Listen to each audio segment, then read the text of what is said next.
Welcome, everyone, to our Salon number 81. I'm really pleased to have Vicki Noble and Maya Vassallo de Florio, who will be speaking today about gift giving and the goddess. In our Maternal Gift Economy Breaking Through series hosted by Genevieve, Vaughan, and the International Feminists for our Gift Economy. We're very happy that you've taken your time to be with us today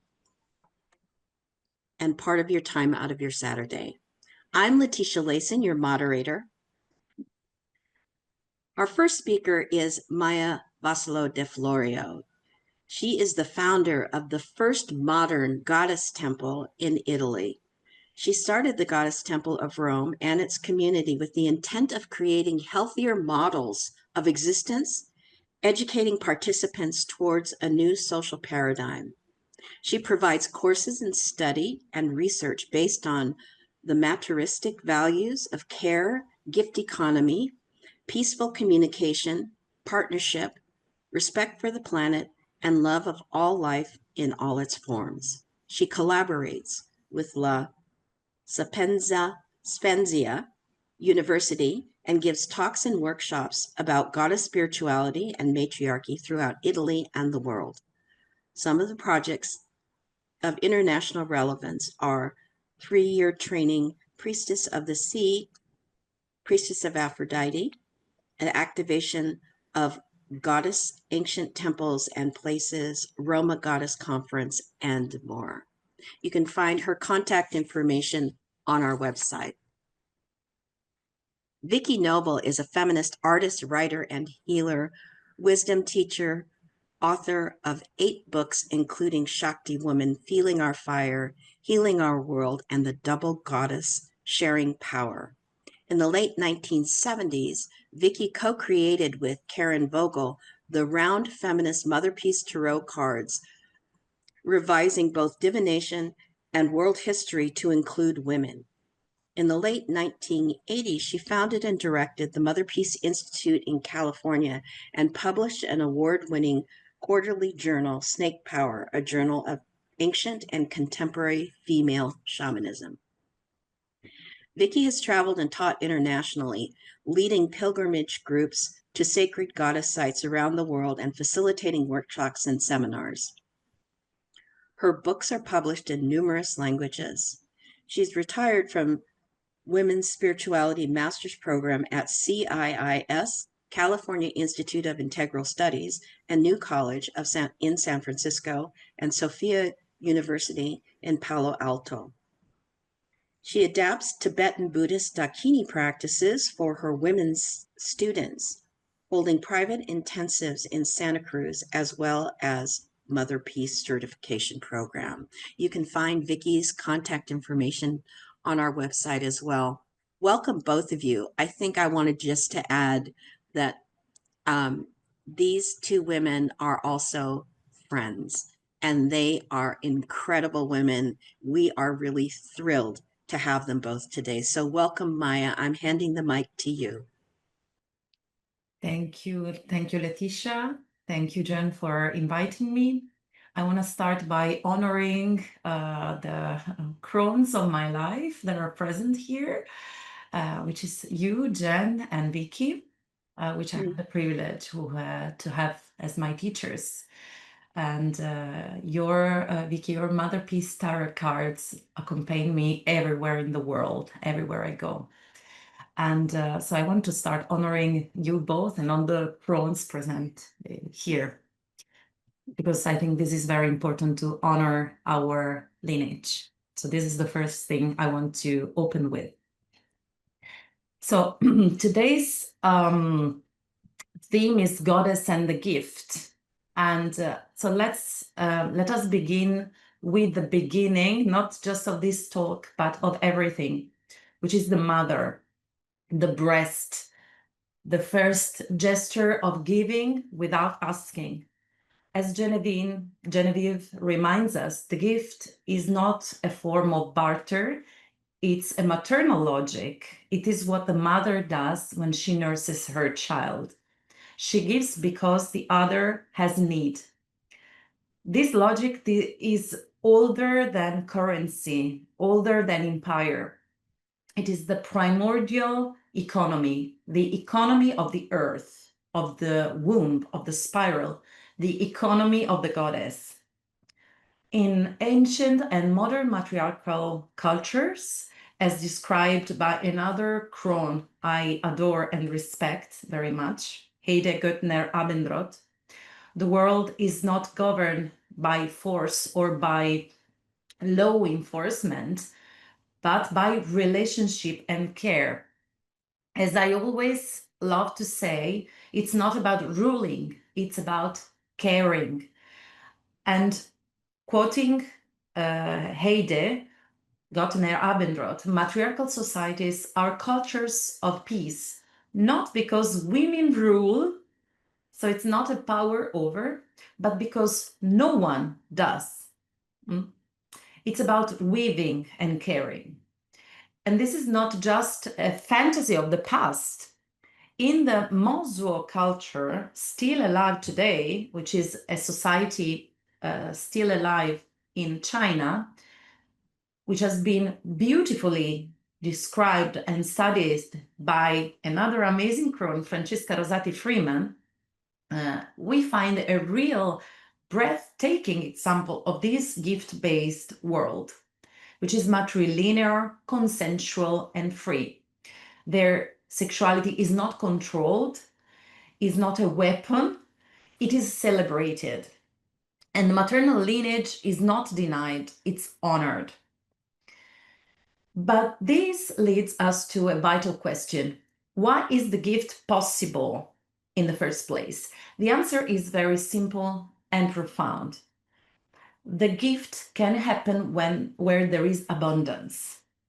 As also Genevieve says, we cannot give when we are starving, when there is scarcity. We cannot offer freely when we are in contraction. And this is also biological.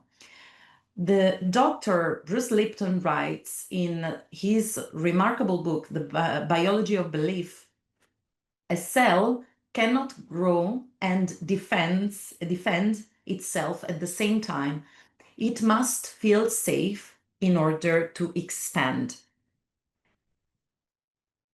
Our nervous systems follow the same law. When we live in fear, real or imagined, our blood retreats from the heart and the creative brain. It floods in the pelvis and in the tensor muscles of the pelvis, preparing to fight, flee, or freeze. You understand that in that state, we survive, but we cannot blossom. And this is not just biology, it's also politics. And we see that it's global. Around the world today, our sisters and brothers are trapped in war zones, climate collapse, displacement, and their bodies cannot root. Their bodies cannot relax. Their nervous system cannot relax. Their spirits cannot rest. Their dreams cannot manifest. Their needs cannot be fulfilled. This is why the gift is revolutionary. It's not a luxury. It shouldn't be. It's a form of resistance, because gift is biophilic, which in Greek means it loves life and affirms life, just like Mother Goddess.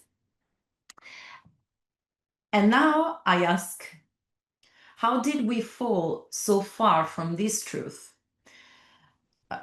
10 years ago, I spoke with Professor Harald Harman, which I think some of you know, a scholar I deeply admire and with whom I've co-written a book on the goddesses in English language that will soon be published, by the way. And with Professor Harman, we were contemplating on this question. How did Europe in particular but we can talk more in general of many other places in the world, which are so lush, fertile, and abundant. How did these places of abundance, of resources, became lands of domination and war? Being Italian, I often reflect on this topic through the body of Italy, through the land. If you look at Italy, it is a paradise of waters, seas, fruits, mountains, suns, good food. Here, the great goddess was Venus Aphrodite, Cybele, Flora, the Magna Mater, flourishing and generous in the landscape. So this was the idea that we had of the mother goddess. But I want also to acknowledge that goddess is not just soft and nurturing and welcoming. She is also Kali. In psychology, we would say, quoting Winnicott or Lacan, that she is the good enough mother or even the bad enough mother, the initiatrix. Aphrodite, the real one, not the one that has been transmitted by sexist classical authors, the one that I transmit in my teachings of Aphrodite philosophy and spirituality. Well, Aphrodite is not at all a vanilla goddess, because she is also Aphrodite Scotia, which means the dark one in Greek. Aphrodite Apaturus, the cunning one. Aphrodite Thimborichos, she who stands over the tombs. Aphrodite Mechanitics, the initiatrix. Aphrodite Androphonos, the killer, which is very similar to Kali. Even Aphrodite Philomede, the lover of genitals, like Baubo. She is the threshold keeper, the one who says, to be born again, you must pass through me. Now, I ask you to imagine this. Waves of patriarchal cultures, like the Kurgan people, as beautifully explained by the genius archaeomythologist Maria Gimbutas. Imagine these Kurgans coming from lands where soil was dry or frozen or infertile.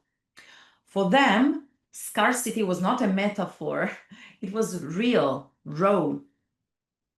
Their gods were sky fathers, distant and cold. So their codes were not live and support life, but what Latins said, what Romans said, mors tua vita mea, which means in Latin, your death, my life, my survival. This is what we have interiorized.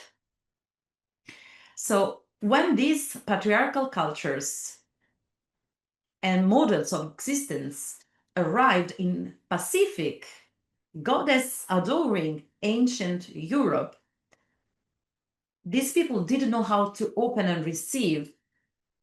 They only knew how to take and pray. They penetrated forcefully lush lands and turned temples into tombs, or co-opted some cults and some places of adoration of the goddess. They transformed gift-based societies, mother-centered societies, peaceful societies, into systems of scarcity, shame, power over, exchange. And this is how the belief and mindset of scarcity took root and became real in its consequences, like a self-realizing prophecy. So not as a truth, but as a personal and collective trauma, which resulted into the models of dominance, supremacy, greed that we know very well, and which is the other side, I would say, of the coin of fear and lack of faith. But like the dark moon in the sky, it's dark, we cannot see her, we cannot perceive her we are not aware that she is there, but she is, nevertheless, Goddess never stopped giving underneath and or in parallel to these patriarchal structures. Never. I see her, we see her, that the matriarchal ways, the gift ways, have always existed everywhere in the world, even where capitalism is the predominant model. I imagine the goddess as a vast living woman body. So imagine Mother Earth as a woman body, mountains as thighs, rivers as veins, deserts as dry skin, the part of the dry skin, the hills as the breasts, the hair as forests or even jungles. On our women body, as well as on the goddess landscape all around the world. Goddess is one, but we experience her differently according to where we live. So there will be soft places on her body and rough ones. Cold crevices, fertile wombs, volcanic hearts. And we should become aware again that we don't own the land. We never did. We were nomads, by the way, explorers, navigators, sailors. And we are not here to conquer the land. We are guests, pilgrims, walking upon her sacred flesh.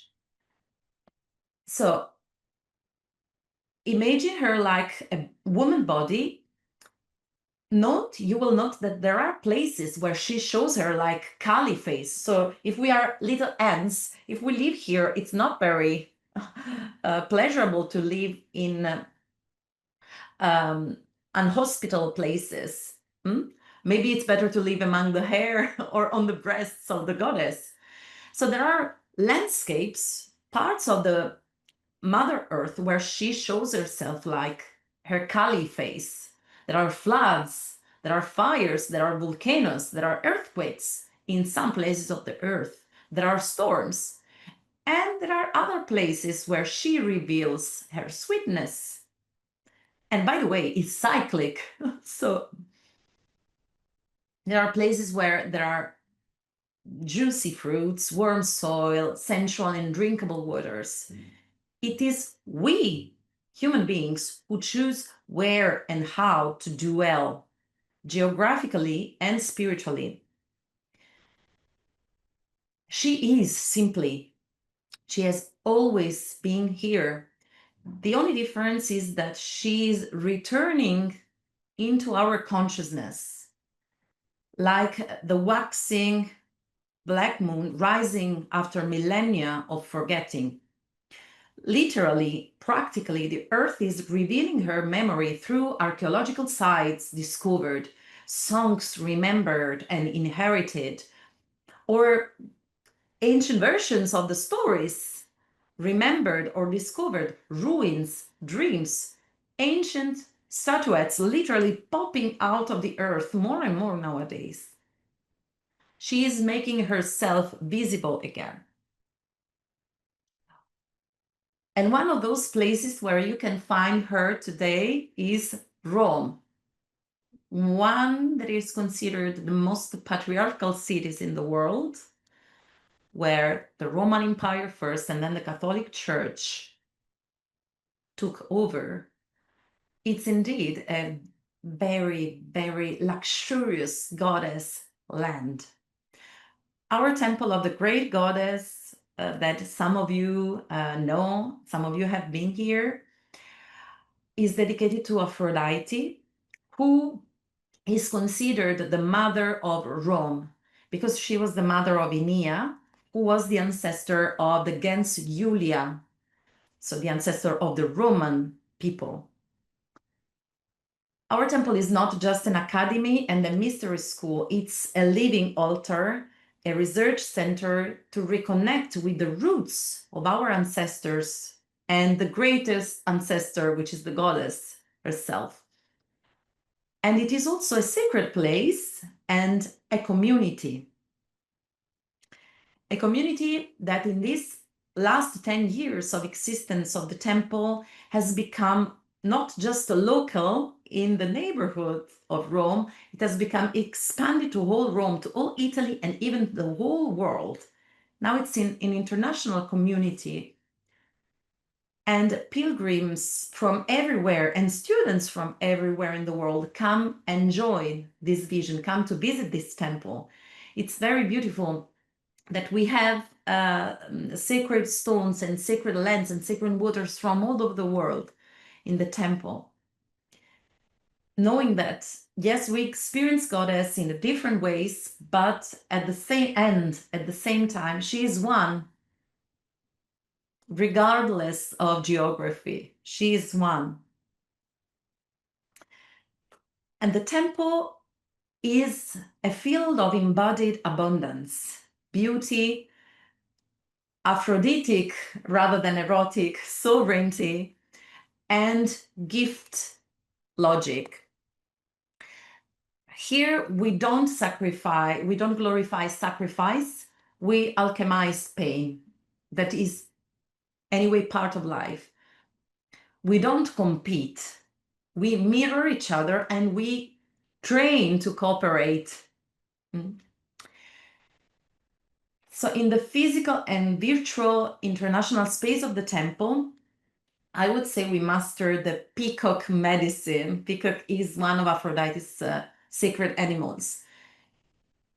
Training to transform poison into nectar. And I would say this is a little bit also the role of the Goddess Temple of Rome, taking a lot of poison in this beautiful city and transforming into nectar and erupting again the goddess energy from the core, the heart of the earth. As I said, Rome has long been considered one of the most patriarchal cities in the world, but I would like you to notice that reflected in the mirror of Aphrodite, Rome becomes amor, which means love. Here at the temple, every ceremony, every act of service, every healing event and sound bath we offer to the community, every exoteric activity, every precious moment to weave meaningful and nourishing relationships is a gift we give. A gift to the one who receives healing, a gift to Mother Earth to give her thanks through breath, dance, devotional practices, and acknowledge everything she gives us. And a gift to the community, which remembers the sacred geometry of the circle, restoring the relationship between people and the earth as mother. So each priestess or priest that train with me here at the temple in person or online learns to name and claim his or her own medicine, his or her own gift, because the gift is also the one that we've received, the talents that we have received and that we ourselves can shine into the world, radiate and offer to the world, which means embodying our dharma, our life mission. Everyone has one. And everyone gives only what she or he can give. Personally, as the founder of the temple and Aphrodite philosophy and spirituality, I recognized and felt that one of my personal gifts is communication. So I took responsibility for that. And as Genevieve teaches, the Latin root of the word communication, communication, means gift. So when I understood that, I decided that my way of gift giving to the world as a priestess of the goddess, of course, together with weaving a temple space, is advocacy for the goddess, for her priestesses especially, and for the return of the sacred feminine and women in the places where culture is crafted and shaped and decisions are made. We have to take again these spaces. For 10 years, which is the age of this temple, since the temple exists, I've been invited to speak at, or my work has been cited by the world's top universities, Oxford University, La Sapienza University, John Cabot. And it is important not because we need the validation of academia, it is important because these are places where culture is crafted and decisions are made and minds are shaped, the minds of the future. So I've always gone there and I've always said, yes, I come as a gift, as my advocacy, because my intent has always been to seed Aphrodite philosophy and spirituality, the work of our temple, and more in general, the goddess movement into the hearts of people, always as a gift. And I didn't stop even when I came to Bali. I just come back from Bali, where I received from the goddess that I should go with my family to not only to deepen my spiritual researches and studies and become a better mentor for my students, a better mother, a better human being for myself.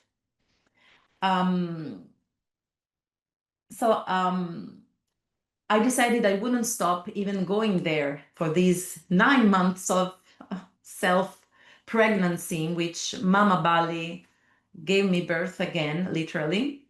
So I continued this gift online. I never stopped giving talks in person and online with the intent of gently, innocently, and spontaneously taking back our space and our right to talk, to act, and to impact the world as women from such patriarchal environments like academia. The women that are here that work in academia, they are like flowers into the heart of patriarchy. So this is just such an important mission. And I acknowledge all the women that are doing this. We're doing this together. One of the reasons I went to Bali is also connect with other women to weave the golden threads between us and to find other women in the world and say, we're not alone. Let's connect more. We need, it's time for the greatest good of all. Because my mission is to bring the voice of the goddess back into these institutions that once exiled the goddess, back into the places that once stole the wisdom of medicine women, witches, midwives, priestesses, and shamans.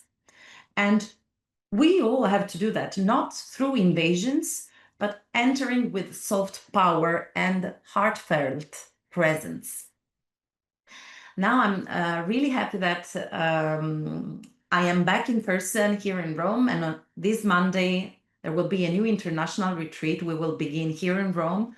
People from all over the world, a lot of women will gather to bathe into the sea of love. They will come here to Rome for 1 week of retreat to learn how to make their lives a living gift, a living offering to the goddess, so that they can come back to their homes, to their communities, positively impacting their communities. And this is no longer just an idea, it's a real movement. It is the ripple effect of sacred gifting that cannot be stopped. There is a lot of terrible things happening in the world, but there's also this, it's happening. Even in the face of destruction, fire, division, the gift is multiplying. Even through moments like that, salons like that I wish will host more and more people every time. So with the temple, what we began 10 years ago as a brave experiment in the heart of Rome is now a blooming garden, leaving a legacy of service, soul, and sacred circle. So I want to leave you with this, beloveds, with this questions. What is your gift? What is your dharma? What is the life mission, the thing that you want to donate to the world and that makes you happy while you give and radiate to the world? And how are you called to shine and radiate this gift into the world? Are you mindful and heartful and caring enough about yourself so you can give not from depletion, but from abundance? We are here to learn how to live and love life again, how to relate, how to give and receive, because we need to learn again both, and how to belong in the name of the goddess. Thank you. Thank you, Maya. That was beautiful.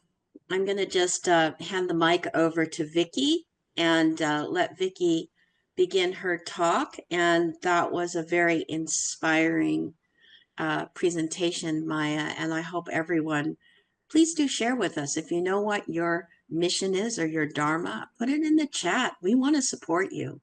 So Vicki. Thank you. That was beautiful, Maya. Very rich and just beautiful. I'm thankful. I want to say about that also that I think Italian women, there is something about the land, there is something about the place, there's something about the goddess in Italy, has been my experience. I started to be invited to teach in Italy without ever intending to make that happen in any particular way. And it was so rich for me, more than a decade of working with the women in Italy who are some of the most grounded and disciplined. Maybe that's probably not the right word, not disciplined, but really really faithful students and practitioners and investigators and gift givers. And that was a thrilling experience for me. It's only COVID that stopped my going. And then finally, the aging process got to me enough that I didn't want to get on airplanes anymore. But I felt a very special quality in the Italian women in relation to the goddess. And maybe it's, who knows? It's all the things that you said and probably has something to do with the paradoxical fact of the Vatican and the heart of Catholicism and Mary and how she was somehow not exiled from.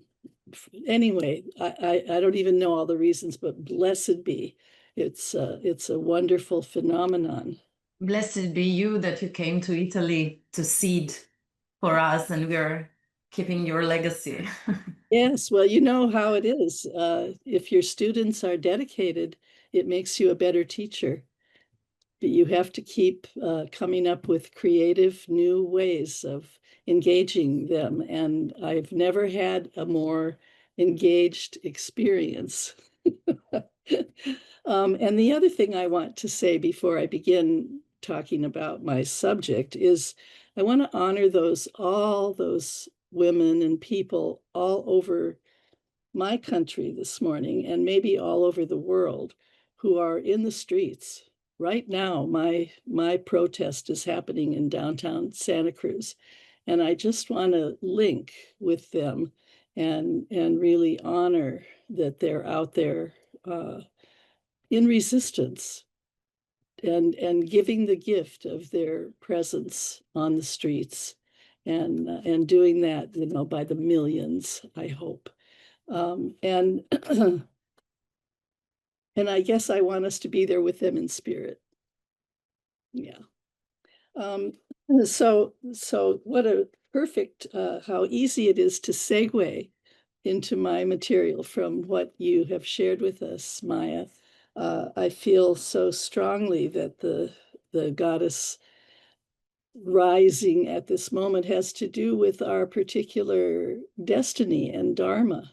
We are born for this century. We're born for this event that's taking place around us and in the world.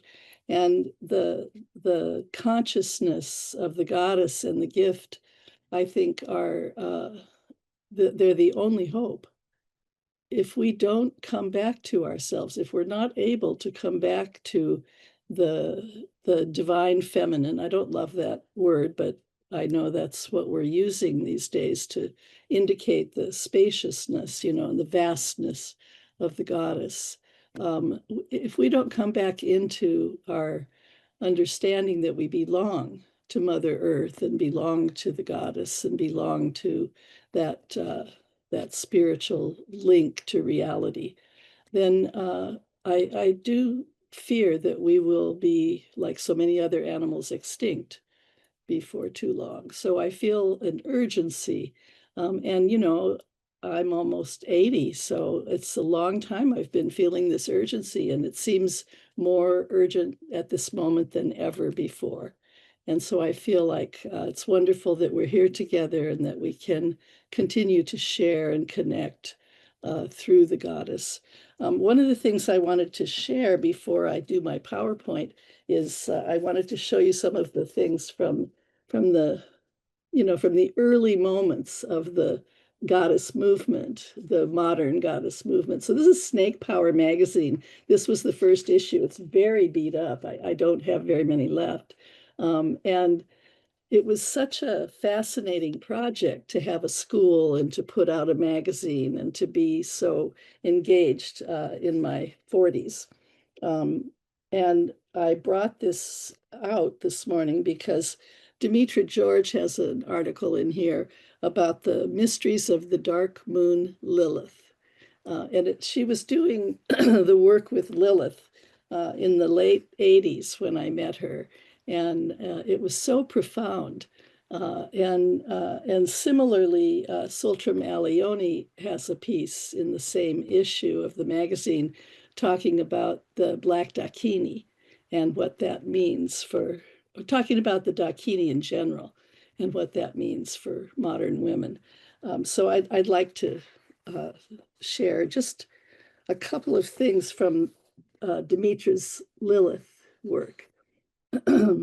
She talked about, the story of Lilith. I'm assuming everybody is aware. Lilith traditionally was Adam's first wife, and she refused to allow him to dominate her.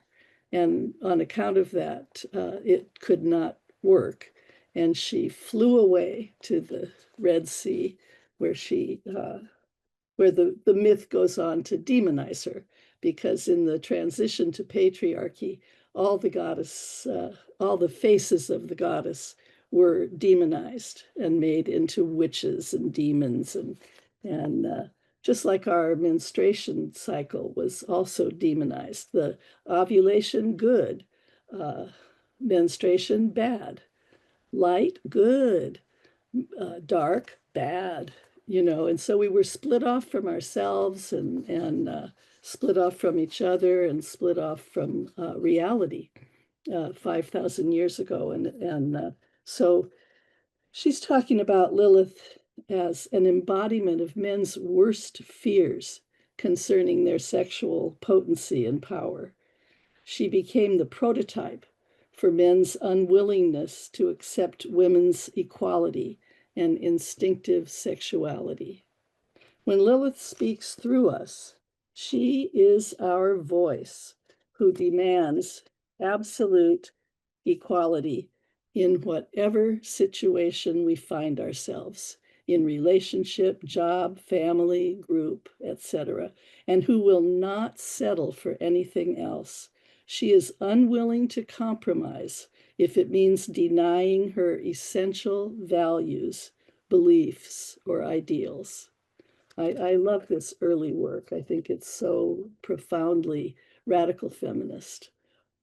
She will not cooperate in her own victimization and will opt for no relationship as opposed to a bad one.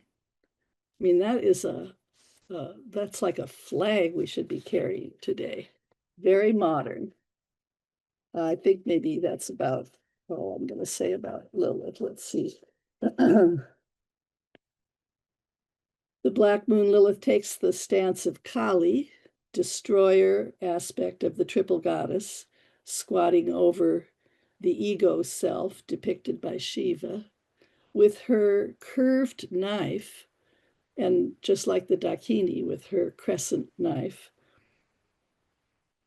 she cuts away at all our false images and pretensions that have accumulated in our individual and collective repressed past.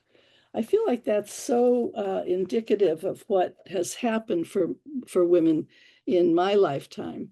The awakening over time to how nice we have been socialized to be, how accommodating, how cooperative, how forgiving, and all those things are a terrible weight on us as a form of socialization. And the dark goddesses offer us a way to over time, it takes a long time, I think, it takes a lot of work, but the image of the dark goddess offers us a prototype and gives us a kind of a guidance so that we can throw off those false niceties that prevent us from being authentic and prevent us from that dark side of ourselves. You know, women who menstruate aren't nice. They don't feel nice.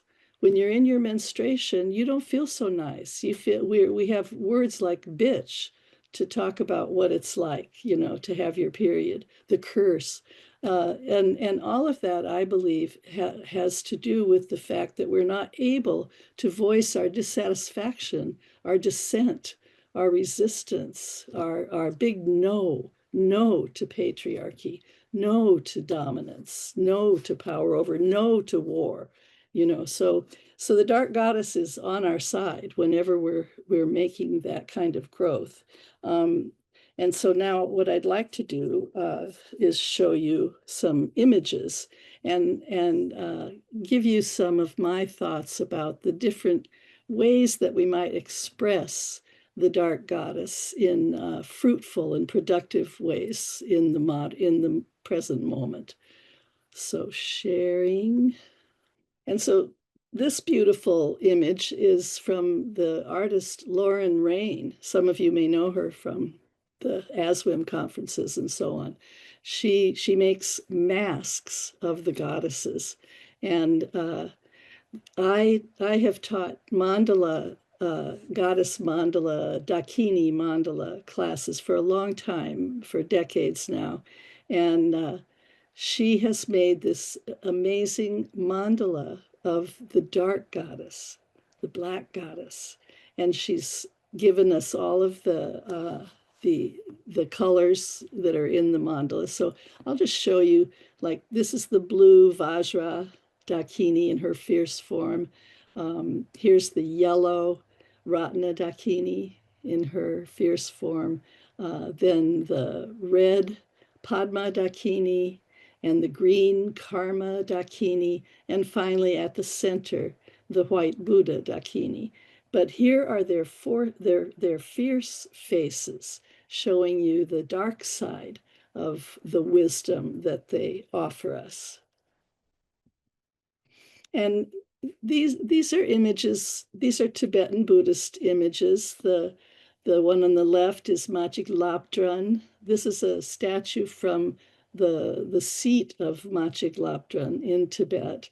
And the image is in a, you know, it's in an altar box, but it's also in a cave, which is then inside of a monastery that's built above it, a gompa. And here she is. You see her mudra, you see her skull cup, all the accoutrements of her fierce truth, her fierce truth-telling. And the one on the right is a version of the Black Dakini, the Black Sarva Buddha Dakini, and she's a fierce form of Vajrayogini, the queen of the Dakinis. Note her fangs, her crescent knife. And then the idea of the goddess being demonized into a witch, it's worldwide at this point. And I think it's worth investigating all the different ways that energy expresses in our world. Here's Rangda, the fierce goddess of Bali, on the left. And here's a European witch. She's got her broom in the center. And here's the Tibetan goddess, the Tibetan Dakini, Siamuka, the lion-faced Dakini. She's very fierce, and her practice is the first one I was introduced to by Sultram Alioni in the 90s. And I was shocked. It was wonderful. It was thrilling, because there are these written texts, that the Tibetan Buddhists have that the lamas have protected and kept hidden all these years. And so we were able to read these texts that are so witchy. I couldn't believe it. Her whole retinue and her whole, all of her imagery is very, very magical and witchy and powerful. And here's an Italian image of one of the Gorgons, Medusa. And you can see her resemblance to Kali with her fangs and her tongue out. And she has winged feet, shoes and wings.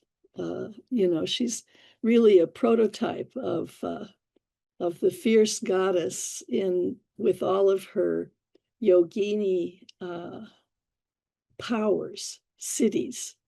Wings on her shoes for fleet-footedness. The yoginis were considered to be fleet-footed, and she has also the knife, and she was a warrior woman. So she's a great image for us when we want to just really express energetically into the world that we've had enough. Enough is what Medusa says.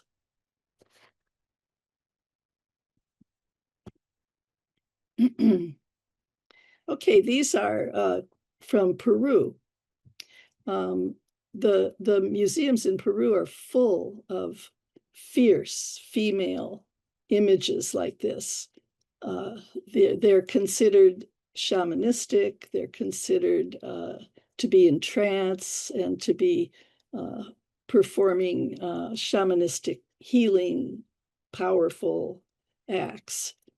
But look at the big triangle. Look at her genital triangle. It's so amazing, so emphasized.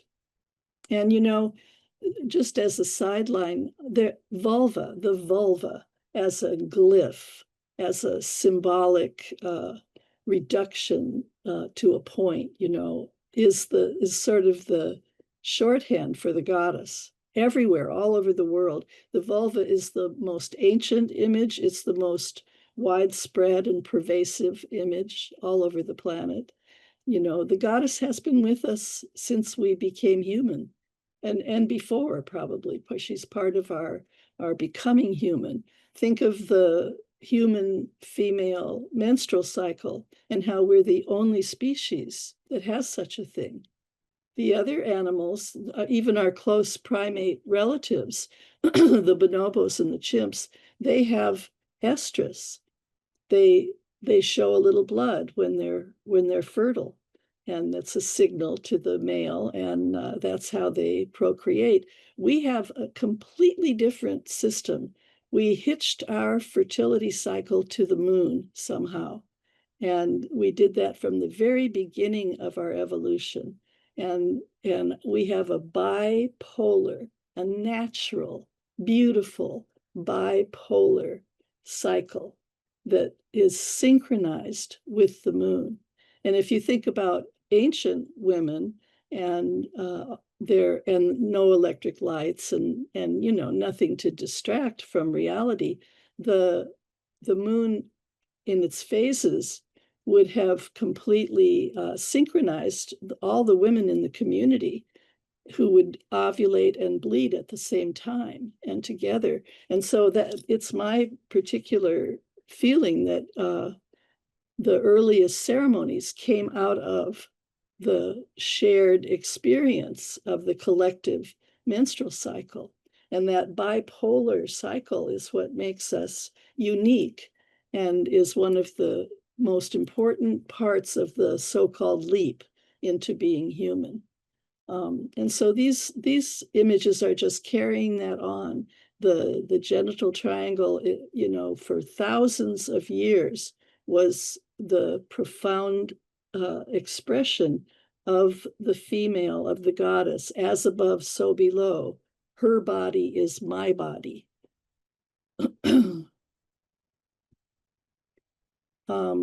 So Maria Gimbutas used the words birth, death, and regeneration over and over.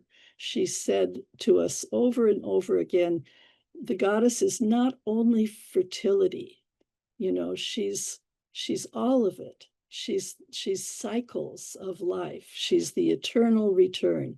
We're born, we die, we're born again. Birth, death, and regeneration. And it's my view that we experience this as adult women every month during the menstrual cycle, every month, bleeding and shedding the old skin and going down into the sacred, deep, dark, and coming back up renewed. We practice shamanistic death and rebirth monthly throughout our adult lives until menopause. This is an old European image, one of my favorites, with her bird mask and sitting in her throne. The one in the middle is another of those goddesses from Peru with the beautiful markings, paintings. And then Chamunda, you may know Chamunda from tantric practices in India.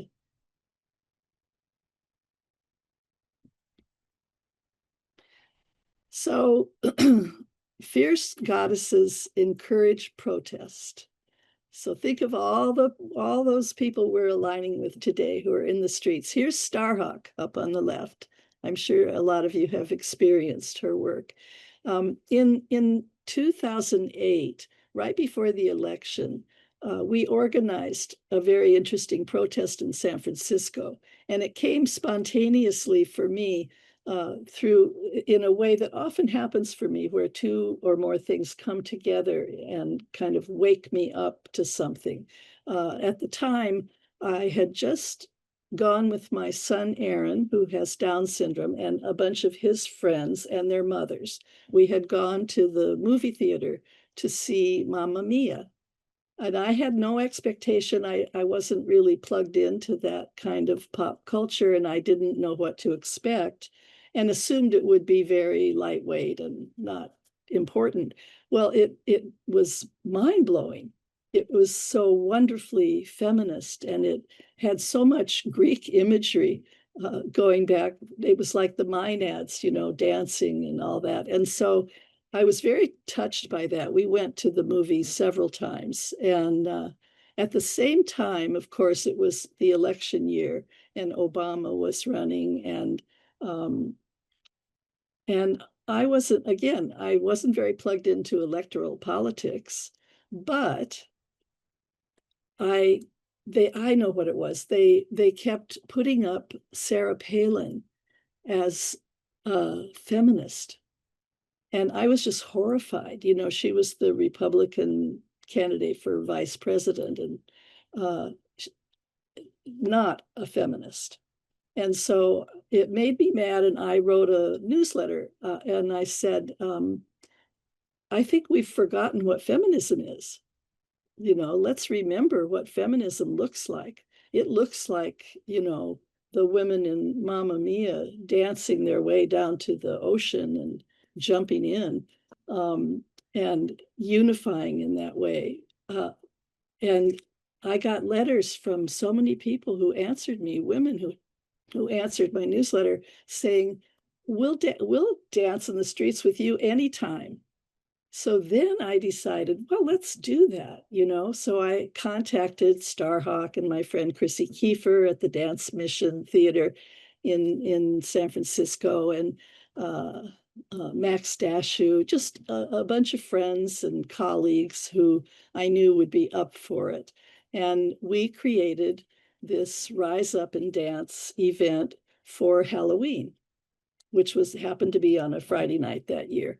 And anyway, there's lots of details I could tell you, but we had so much fun organizing. And in the bottom image, hopefully you can see that a lot of us had brought brooms. So there were drummers, Carolyn Brandy and all the drummers came, and we had our brooms, and we stayed on the sidewalk because we weren't allowed to be in the streets, supposedly. And at a certain point in our process, it was so joyful. We were playing the Mamma Mia music on a boombox on a wagon and pulling it along with us. And Starhawk said, let's take Valencia. And that's the avenue, you know, that runs through the mission and right in front of the police station. And it was, and we did it, and it was thrilling. And there was something about it that for me was like, oh, wow, this came as a kind of a vision. And then in a unified way, we organized it and made it happen. And now it's real. That's what I felt as we went down the street singing and dancing and carrying on. So that's one form of expression of protest, of dissent, of saying no, but saying it in a yes way, you know, saying it with joy and with power, really reclaiming the joy of our being and our authenticity, and throwing off the other stuff, the overlay. So this is a woman, I won't go too far into this one.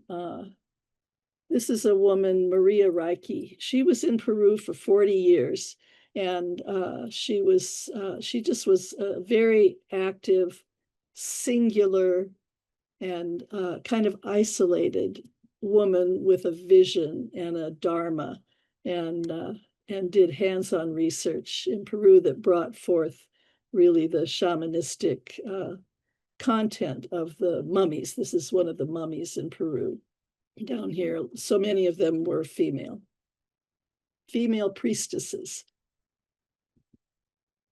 Here we are in Peru. I took a group and we visited the cemetery in a place called Nazca. You know, the Nazca lines that are etched in the ground that you can only see from the air.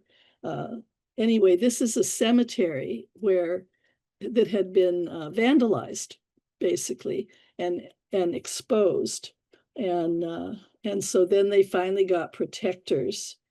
Now, I was asked by my local Tibetan Buddhist center to take a peace vase to Peru and bury it somewhere.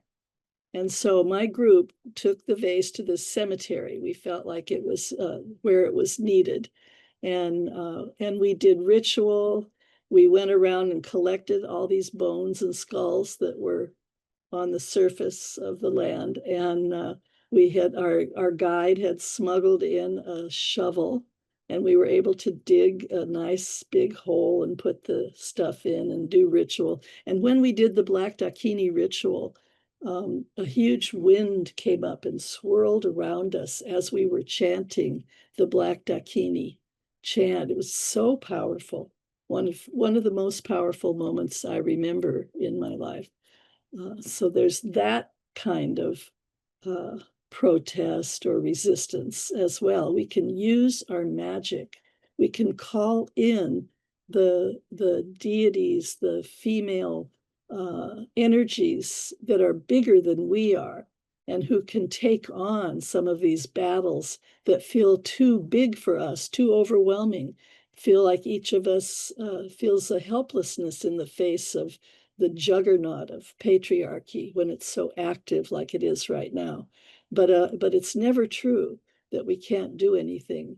And ritual and women's magic ritual, and calling in the dark goddesses is one of the most powerful ways we can fight back. And then martial arts, you know, I when my granddaughter was about, I can't remember, I think she was about 9, there was a call put out for young girls, preteen girls, and their mothers or their female elders. So I went with Bella to a martial arts class, a self-defense class for women. We went for maybe 6 weeks, and there were other women, grown-up women with the girls, mostly mothers. And it was amazing because it was so obvious that the older women, the grown-up women, were just as I don't know what the word is, you know, not weak, but we had been socialized not to be rough, not to fight, not to be mean. And it was really hard for all of us to punch, to use our voices, to shout, no, no, and to really mean it. I mean, we had to practice because we couldn't get our voices out, which I thought was shocking, and seemed to suggest that all of our young women it should be a part of their education to have a martial arts class, to have a self-defense class, to learn how to say no to a man, because that's the problem. You know, we've been socialized not to do that. And it's a very binding kind of socialization. Even when we would like to be stronger than that, we often are not able to be. So I think the training is really important. And here is Minerva, Italian Minerva, the warrior goddess. She's like Athena. But also here's my daughter Brooke in her capoeira class decades ago. And she's, you know, capoeira is a Brazilian form of self-defense. And it's wonderful. It's like a dance, and it's like acrobatics, but it's also fight. It's also the ability to fight and defend yourself. And she did that for years. And we were in the train station in Torino one day, and getting on a train with all of my baggage that I always dragged with me to Italy. And suddenly a young man swept in almost like a hawk and grabbed my leather bag with all my computer stuff, all my sacred objects, my skull mala that I have done my mantras on for four decades. And I screamed at the top of my lungs, and she, seeing me do that, ran after the guy and actually caught up to him and scared him enough that he dropped the bag, and she brought the bag back. And I was so impressed with her that day that she had that spontaneous, she had it in her body to be able to respond like that. So I recommend martial arts. And then here is the dance brigade, the radical feminist dance troupe that Chrissy Kiefer organized and choreographs. And it's a wonderful, thrilling performances that they do. In this case, when I saw them do this warrior dance with swords, the audience came to their feet and were screaming. The 2,000 people in an auditorium, screaming with joy and excitement over the display of such joyous power and resistance. So we call it artivism, activism. It's very important for artists and performers and dancers to tap into this energy. And they so often do, at least for me in the Bay Area. It's been a mecca of that kind of performance. And here's another of Lauren Rain's beautiful masks. This one is Kali.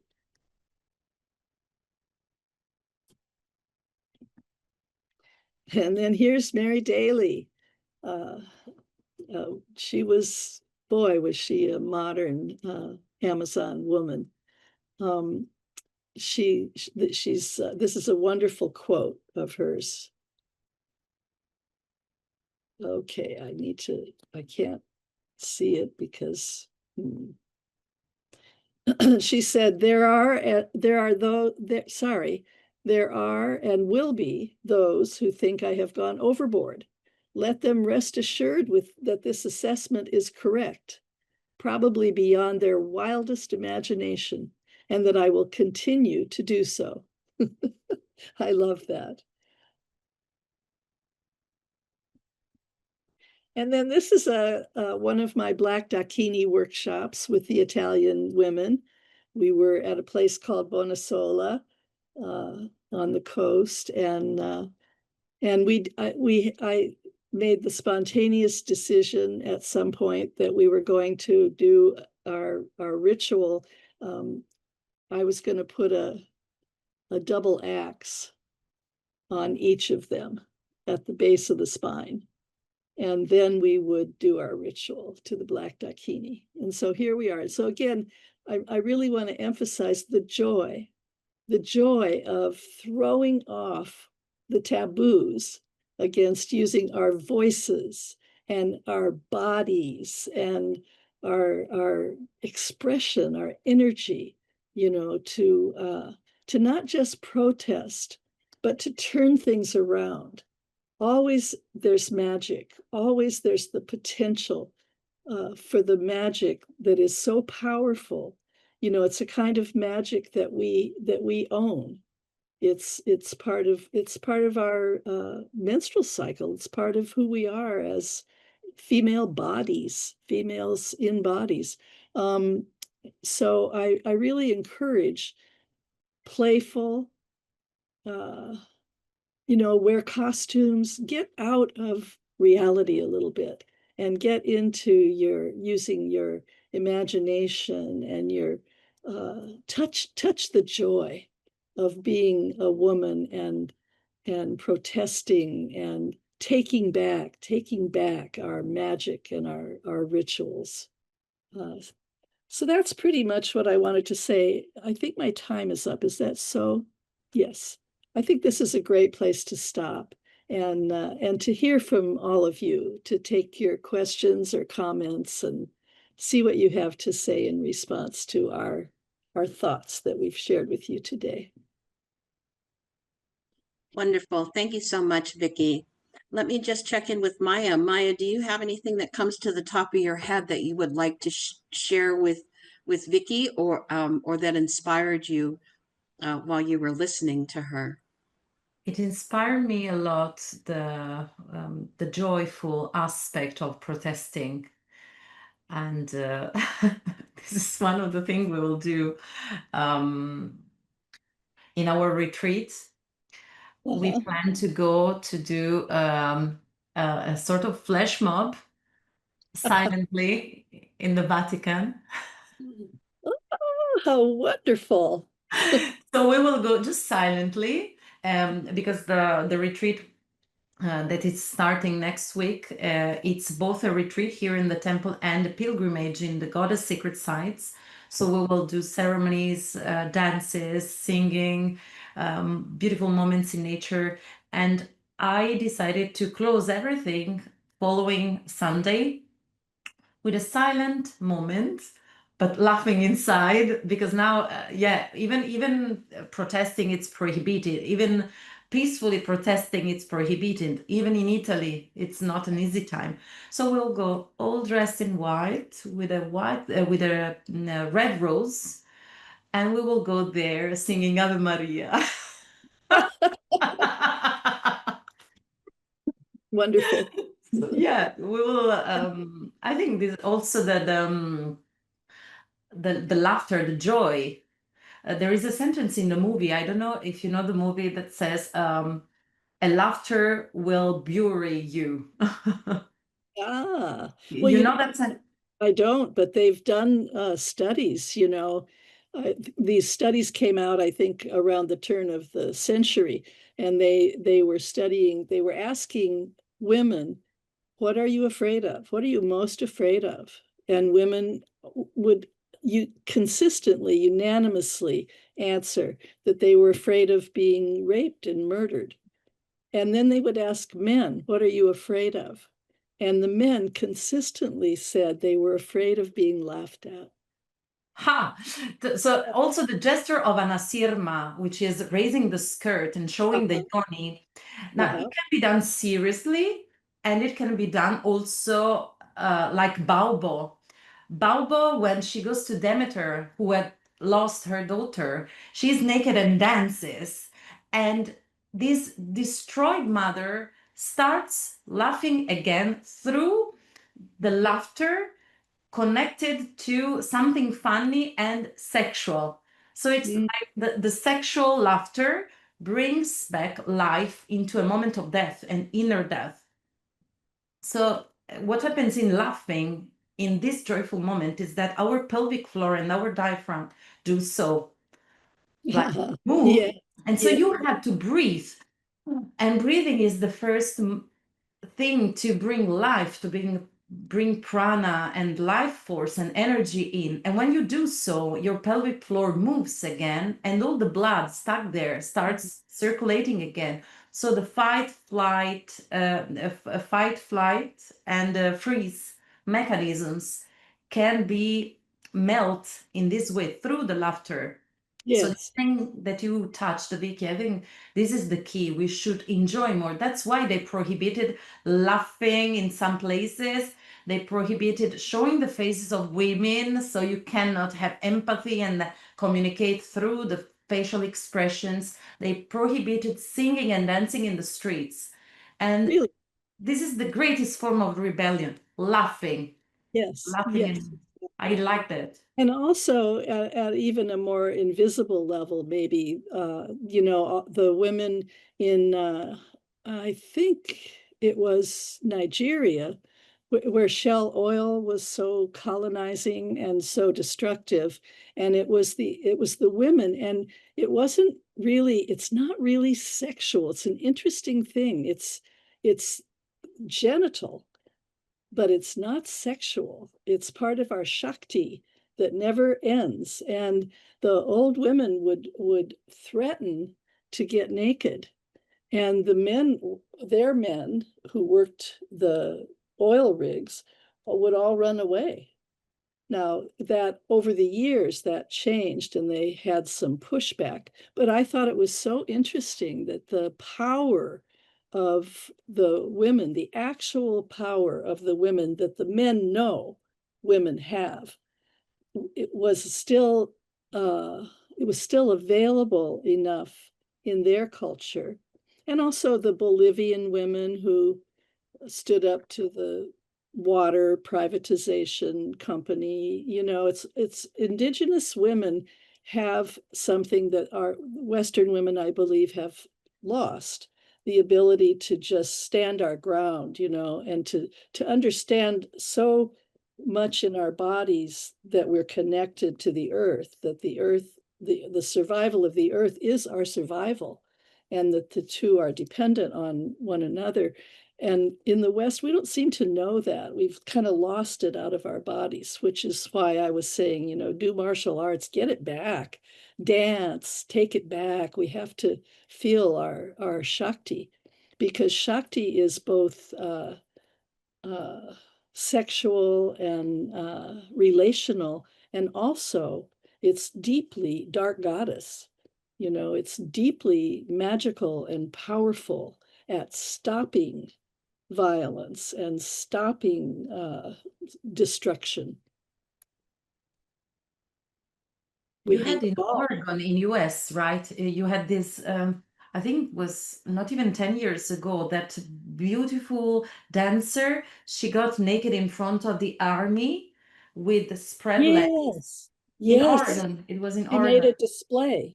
And they were just in Yeah. silence, in awe, and in the Yeah. manifestation of the goddess. Huh. So it's a modern anasirma, a Yeah. modern way of stopping the power over through the Shakti power, as you said. Yes.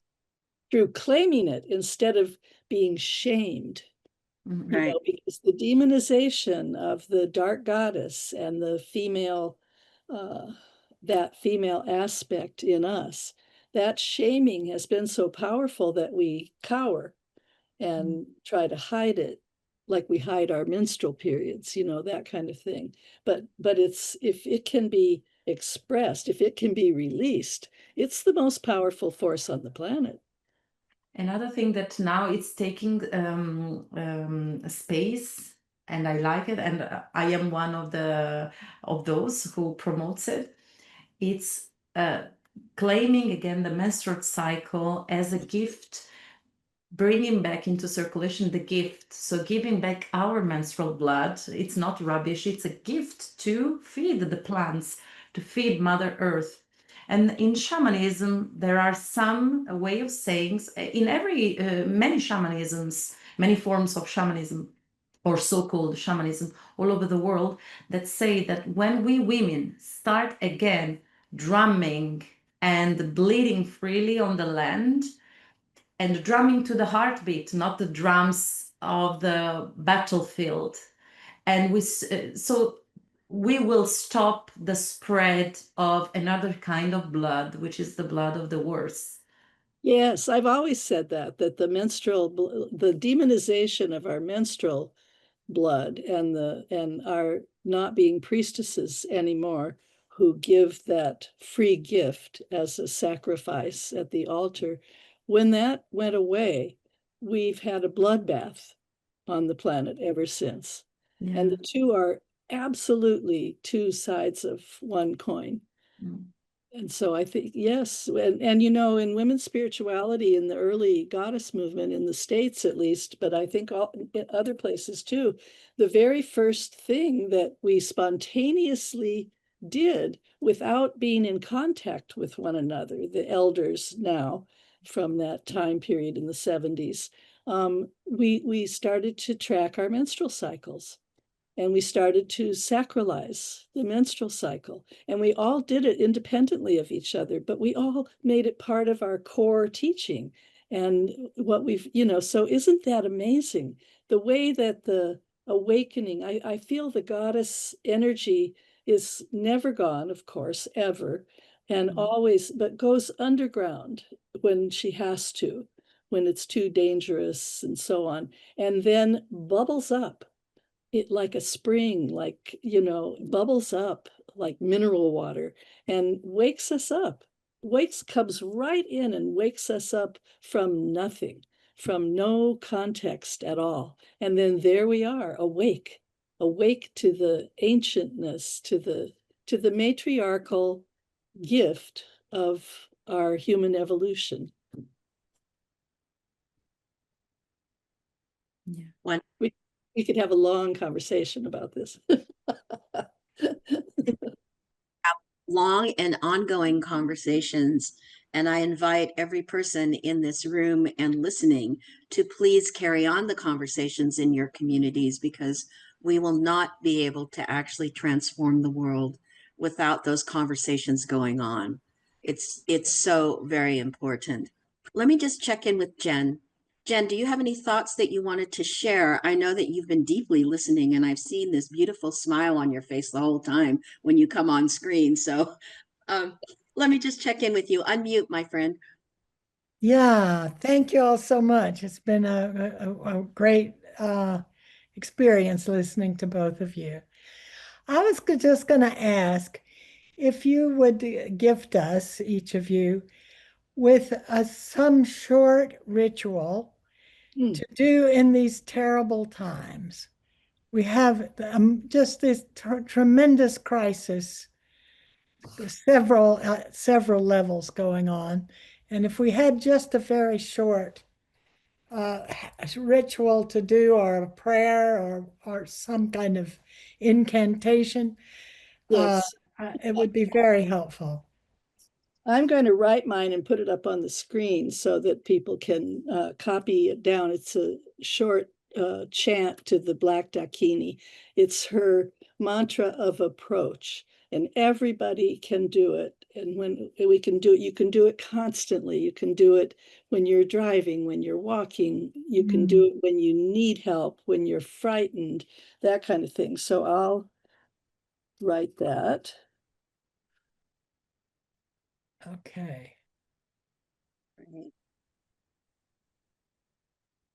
Maya, do you have any thoughts or response for a small ritual or maybe a chant? And if you can't spontaneously do it for us now, we can actually put it up with this recording. So Vicki, we'll definitely put up your chant with the recording. If we can get a slide or something, we'll put it up and make sure that it's for people to download. So I can join to Vicki's mantra, since she already has a mantra. And since I work a lot with water, because Aphrodite is a water goddess, a goddess of the sea. She is the sea from which everything is born. This mantra that Vicki will give us, we can sing it either by the sea or by a river or by any flow of water.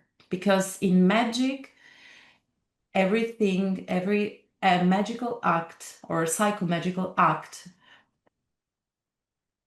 in the water, through the water, with the water, is amplified and empowered and quickened. So we can quicken every action with the help of Mother Water, which is the womb, because the water is something that carries the messages. It's something that unifies all the words. So we bathe in our seas, but it's the same. The Yes. water unifies and embraces. It's for me, Aphrodite, however you want to call her, it's the sea that embraces and unifies every one of us. So it's something that unifies and brings peace and washes away everything, and it's keeps memories even more than our DNA. So whatever we do through water, in the water, with the water, which is a living being, she is alive, it's potentiated, goes faster, and can reach through the memory. It's like the message in a bottle. So this mantra that Vicki will give us, please go by the waters of your lands. Everyone has a source of water or a flow of water. We all have. So maybe by the sea. So go there. The Black Dakini trauma belongs to the Vajra family in Tibetan Buddhism, which is water, the element of water. So The one that you wanted to give, the mantra. Yes, the mantra I'm going to give you. Perfect, perfect. So it's perfectly done. So please, my advice is go by the sea, the rivers, the waterfalls, and sing this mantra, chant this mantra, maybe using also the body and the visualization of peace. So bringing together the movement of the body, the movement in the space, maybe dancing into the water, giving the messages through the voice and the sound into the water will make the magic go faster, and also give images to the water. She will remember. She's an intelligent spirit. And the long practice that belongs to the Black Dakini is called the laughter of the Dakini, subduing the demons through splendor. It's perfect. And laugh while you do it. So here's the mantra, everybody. Om Vajra, Krodi Kali, Bam Ha Ri Ni Sa, Hung Het. So Vajra is the diamond body, the light body, the invincible diamond body. Krodi is the fierce female spirit. Kali is black. Om Vajra, Krodi Kali, and Bam Ha Ri Ni Sa are the 5 syllables of the mandala, starting in the center. Bam Ha Ri Ni Sa. And then Hung anchors the whole thing in the heart, and Pet. And when we pet, we're dissipating, we're dissolving, and subduing the demons. And the demons are our hopes and fears and our anxieties and our doubts and all the things that keep us from the joy of authentic expression. So I'll put it up so that everyone can say it with me, and then I'll start. I'm writing also in the chat. Good, great. If you don't want to stay with the. But I want to chant a little now so that we get the rhythm. Okay. Om Vajra Krodi Kali Bam Ri Ni Sa Hung Pet. Om Vajra Krodi Kali Bam Ri Ni Sa Hung Pet. Om Vajra Krodi Kali Bam Ri Ni Sa Hung Pet. Om Vajra Krodi Kali Bam Ri Ni Sa Hung Pet. Om Vajra Krodi Kali Bam Ri Ni Sa Hung Pet. Om Vajra Krodi Kali Bam Ri Ni Sa Hung Pet. And if you are in a calmer space, you can make it a little bit more subdued. Om Vajra Krodi Kali Bam Ri Ni Sa Hung Pet. But it's really meant to be fierce and potent. And so I think it's the simplest way. Mantra is incredible because it's so powerful, but so simple. You just memorize the mantra. I've done this mantra for decades. I've done it often walking. So think about your steps. Om Vajra Krodi Kali Bam Ri Ni Sa Hung Pet. Om Vajra Krodi Kali Bam Ri Ni Sa Hung Pet. Om Vajra Krodi Kali Bam Ri Ni Sa Hung Pet. And if you want to play with it and have fun with it, almost all modern music, rock music and music with a rhythm, you can just overlay the mantra onto whatever you're listening to. Om Vajra Krodi Kali Bam Ri Ni Sa Hung Pet. Om, and you'll find that it fits almost all the music out there. Thank you, Vicki. We will do this. Okay. On the Tiber in the center of Rome. It's a promise. Good. Okay, that's wonderful. You're muted, Letecia. Oh, beautiful. So I still burn my candles 24 hours a day, and it has the chant on it. So as I walk by, I am chanting to the Black Dakini, and of course, dedicated on the back is Sekhmet, Sa Sekhem Sahu.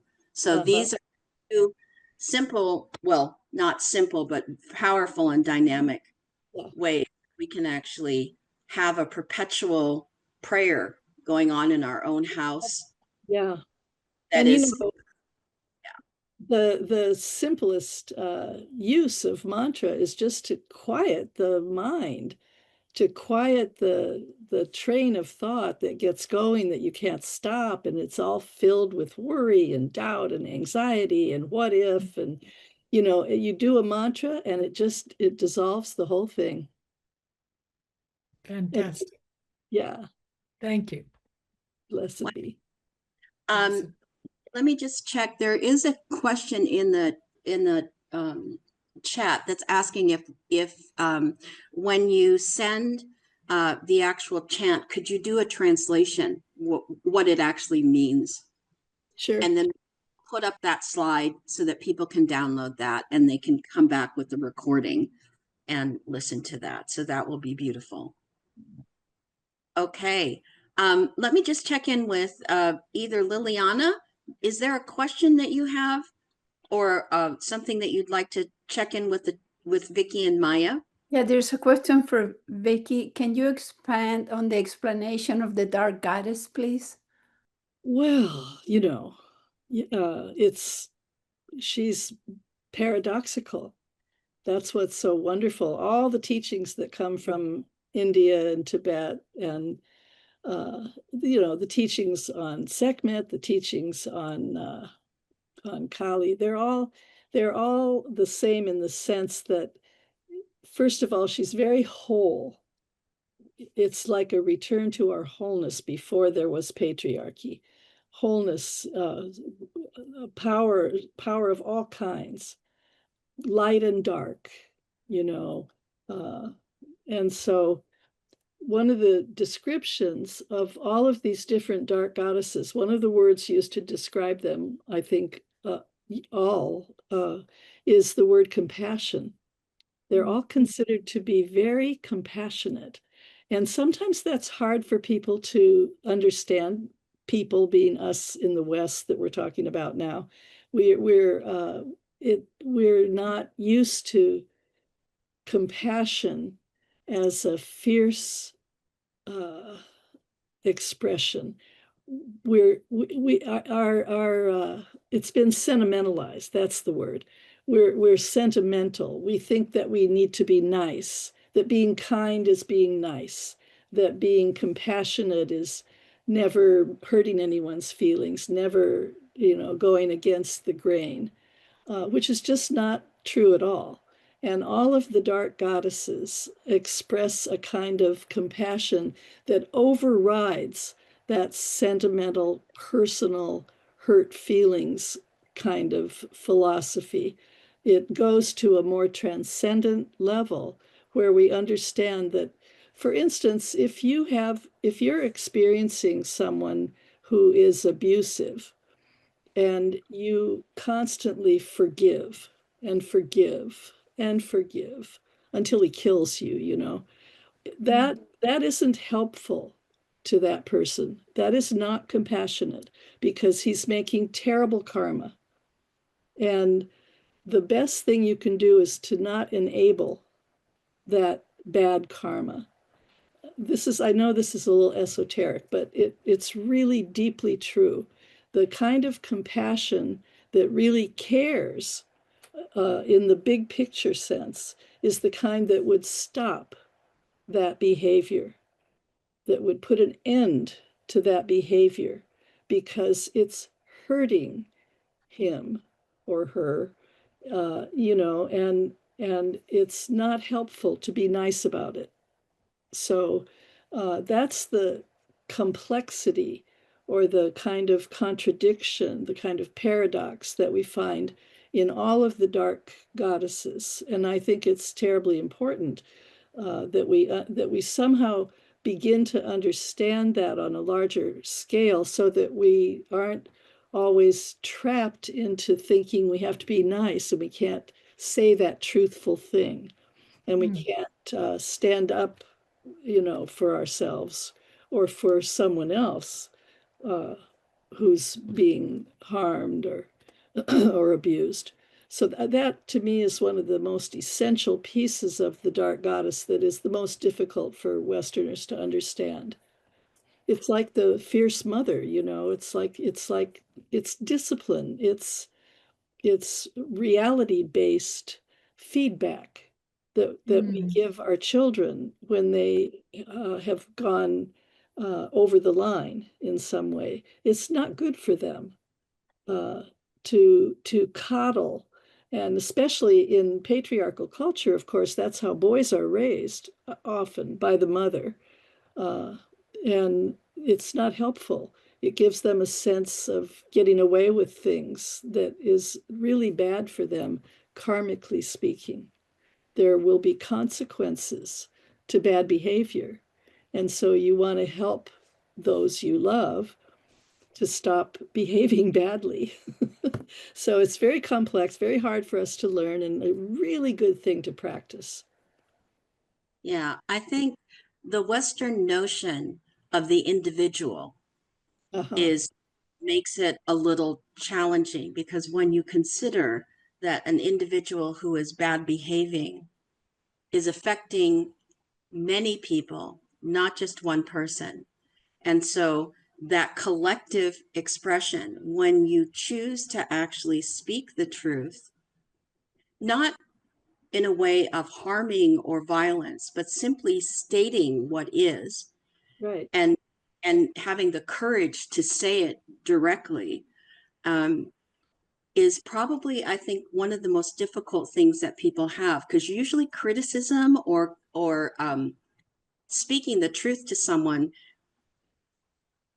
especially in early feminist movement, was laced with rage and anger. Speaking truth to, but oftentimes you can present the truth and have it be simply the truth, and not spread injury or harm by telling the truth. It's her knife. She brings the knife down, cuts through the lies, cuts through the illusions, cuts to the truth. Bare bones.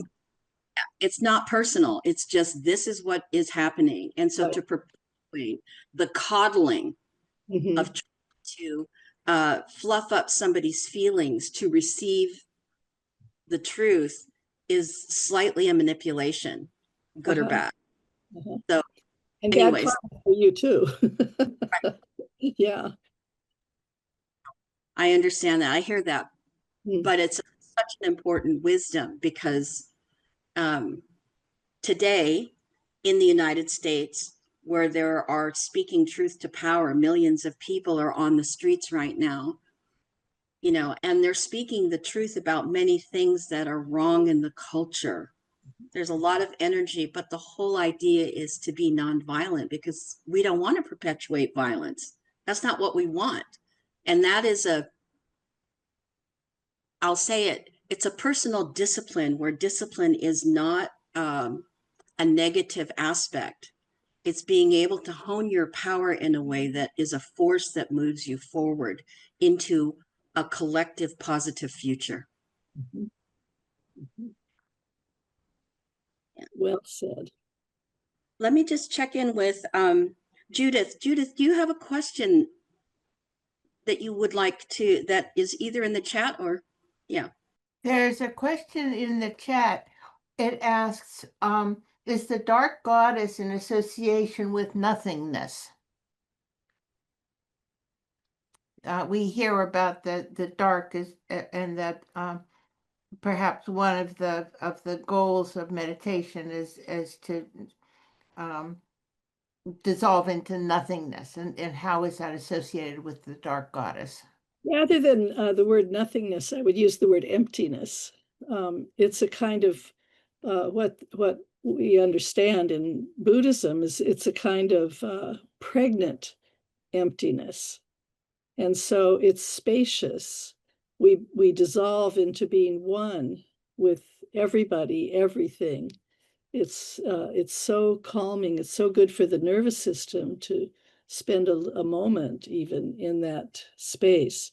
Sometimes after a long period of chanting, if you just sit quietly in the energy that you've raised by the chanting, and especially in a group, it's so palpable, the energy, it's vibrating, and you can rest. The Buddhists say you rest in the bliss, you rest in the energy that you've created, and it's empty in the sense that there's no form, but it's not nothing.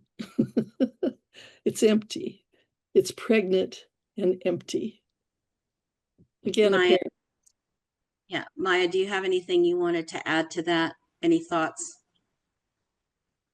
I was thinking, as a mother of two boys, there are moments in which I talk with my husband. They are very vivacious, and I say, I need this emptiness, this silence to hear the voices in my head sometimes.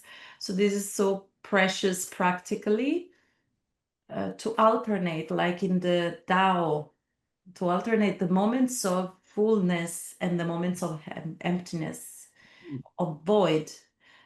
And Mother Nature teaches that to us in the cycles of ovulation and menstruation, in the cycles of full moon and dark moon, in the springtime and winter, in which the nature is dead, but it's not dead, it's just resting in peace.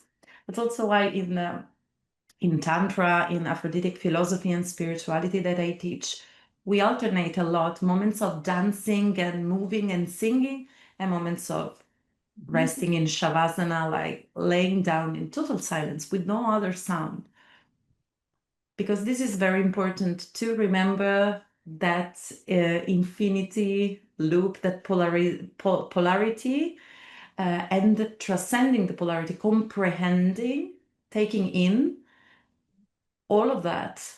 Goddess is fullness and emptiness. And today we live in a society that has horror vacui, which in Latin means the fear, the terror of emptiness. That's why we feel everything with scrolling and buying things, because there is this horror vacui, with this fear of staying in the silence of emptiness. And people are addicted to this hormonally. So it's something that affected our bodies and our hormones, this addiction to the horror vacui. But we should take some moments and realize that it's now more horror pleni, which is the fear of too much fullness, that it's suffocating us and not giving us that space even to feel ourselves and to acknowledge and to contemplate on who we really are. The fundamental question of the Oracle of Delphi, know thyself, no te sauton, noscete ipsum, which is the most important thing in our own life. If we don't make this space, we don't even feel what is the fire that burns inside of us. Today, in this horror plane, we are filled with so many things. Even we are not allowed to feel the desire, because we are in the Netflix era, so in the Amazon era, and as soon as we desire something, we don't even ask ourselves, do I really desire this thing? We just push the button, and the day after we have it at home, or the moment next we have it on the movie that we want to watch on our screens. So we don't even have that time and space to feel the burning of desire. They have killed even our desire, which is what keeps us alive. It's the Aphroditic principle. So that thing, it's really fascinating. It's something that we should stay with a lot more emptiness.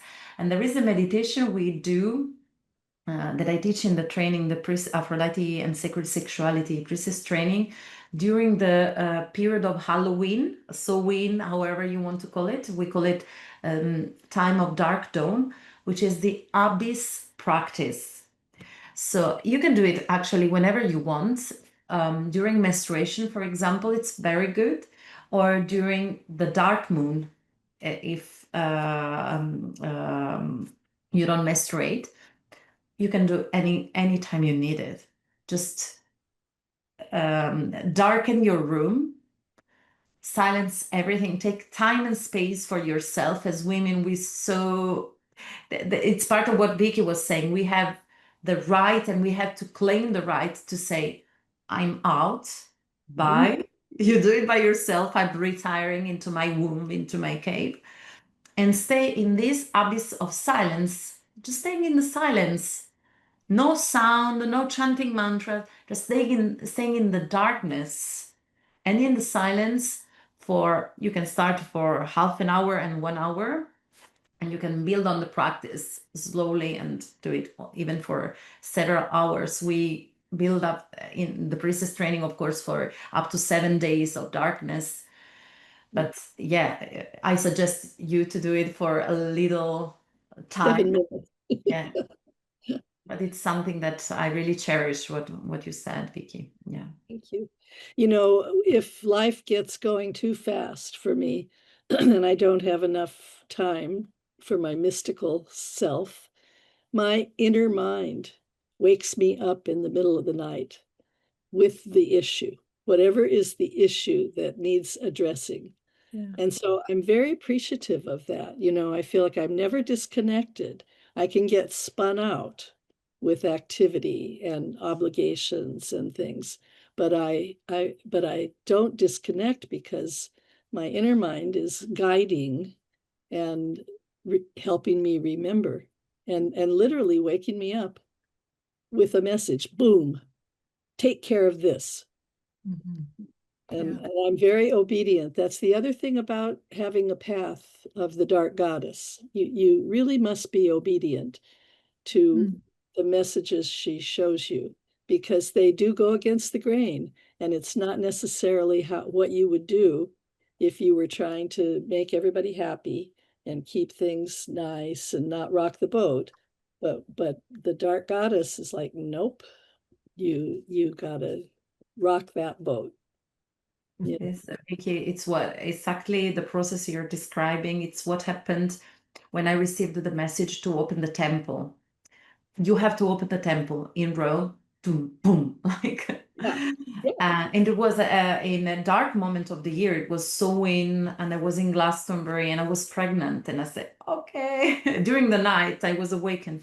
And Uh-huh. also a message to go to Bali with the whole family. You have to go to Bali. Period. You have to go.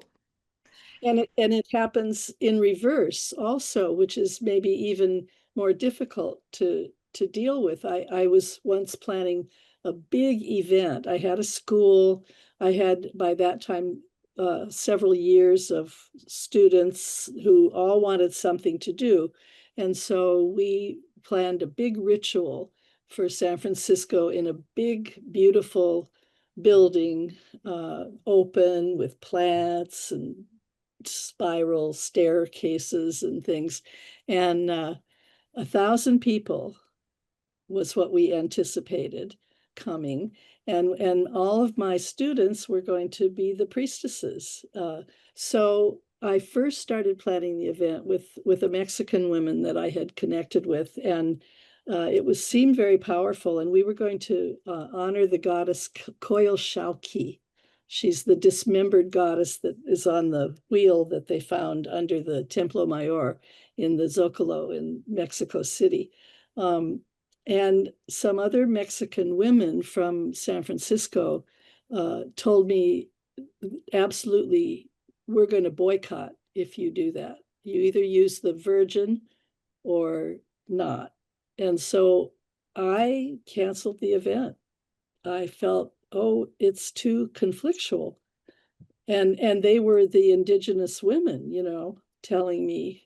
So I thought it was very superstitious of them. I don't agree, but because she was a shamanistic goddess, but I canceled the event, which was very disappointing for everybody involved and really hard to explain why I would do such a thing. Mm. And then we reorganized and planned that was the fall, we planned in the spring, and we had the event, and it was fantastic. And it came off beautifully, and there was no conflict. And I'm trying to think, we had Mayumi Oda's beautiful banners. The Snake Power cover is one of her banners. She did beautiful goddess banners, and we hung them from the rafters basically in this place, and it was just divine. And 1,000 people came, and we made it a benefit for Rion Eisler. It just got very creative, and I felt that was a teaching. That was something I learned. Like, and once I had a dream maybe even connected with the same event. I can't remember, but I was doing something. I was really into it. And I had a dream in which a big spider was in the center of a web in the doorway that I was about to go through. And I stopped in the dream, and someone in the dream, another woman, said, "Oh, just knock her off of there." And I said, "Oh no, we can't do that." And when I woke up from that dream, I understood that the thing I was trying so hard to make happen was not supposed to happen.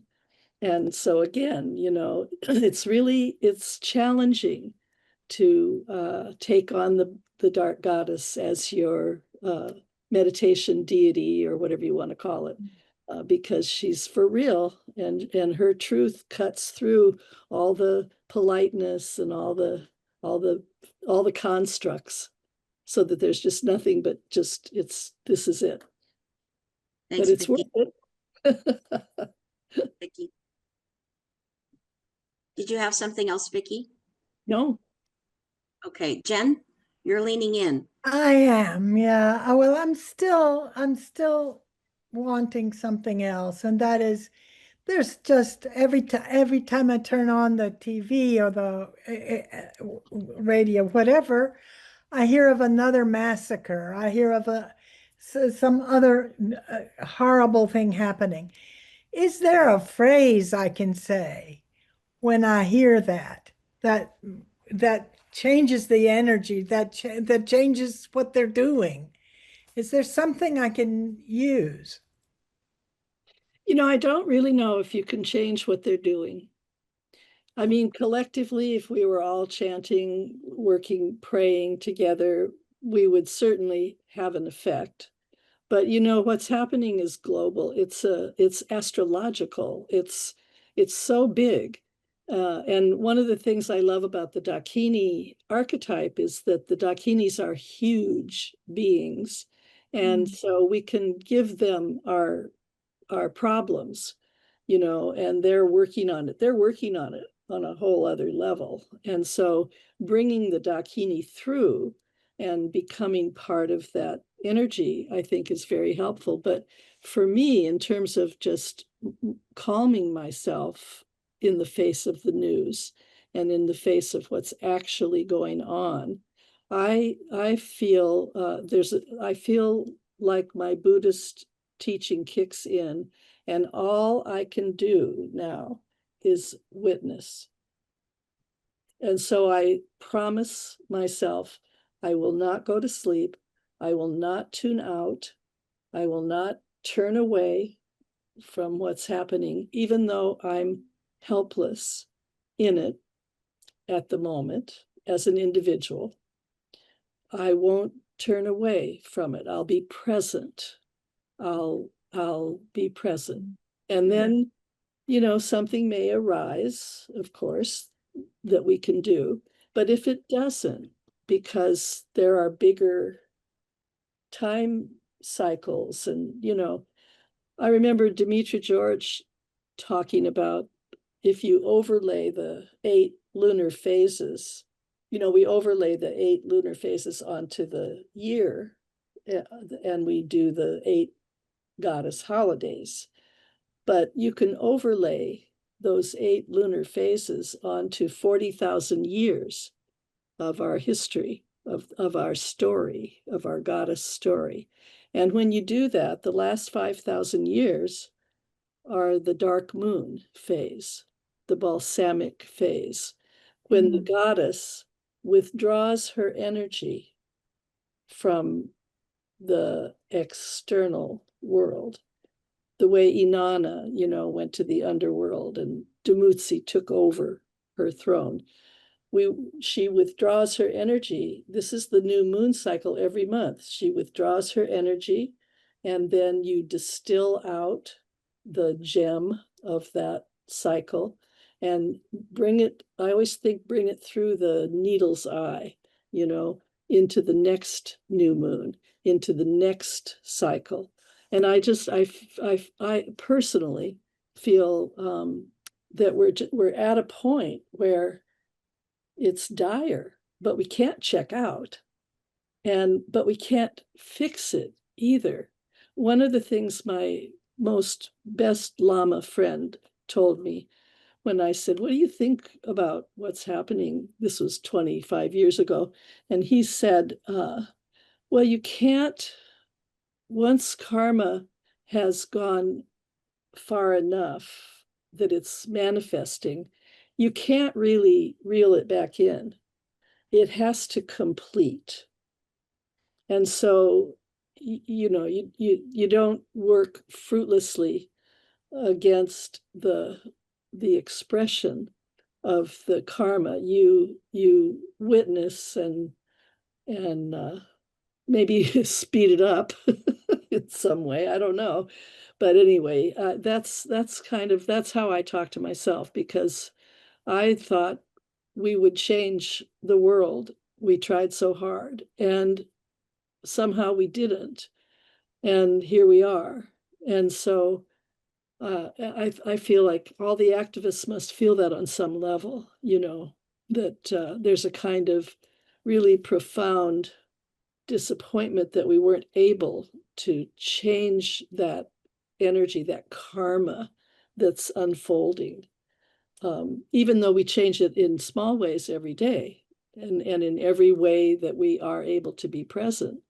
But I do think that, anyway, that's my solution. I am a witness. I have vowed to be a witness through this whole thing, whatever it is and whatever it's turning into. I don't think about moving to another country. I don't think about any personal solutions anymore. I think, Vicki,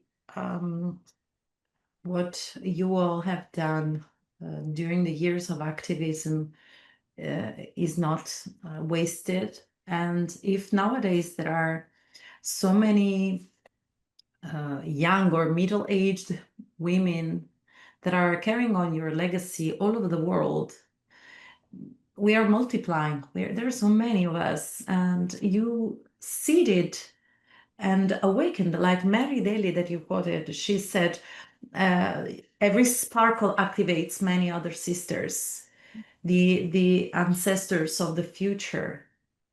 And even me, I'm much younger, I could be your daughter. Every time I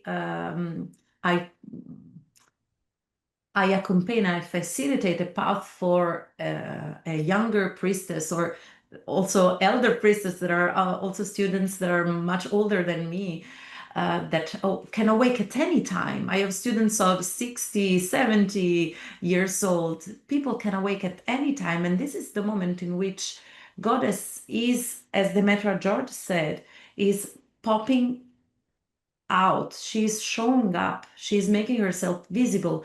So much so that feminism has become fashionable, which is a risk from certain points of view, but also a good thing that it has resonance.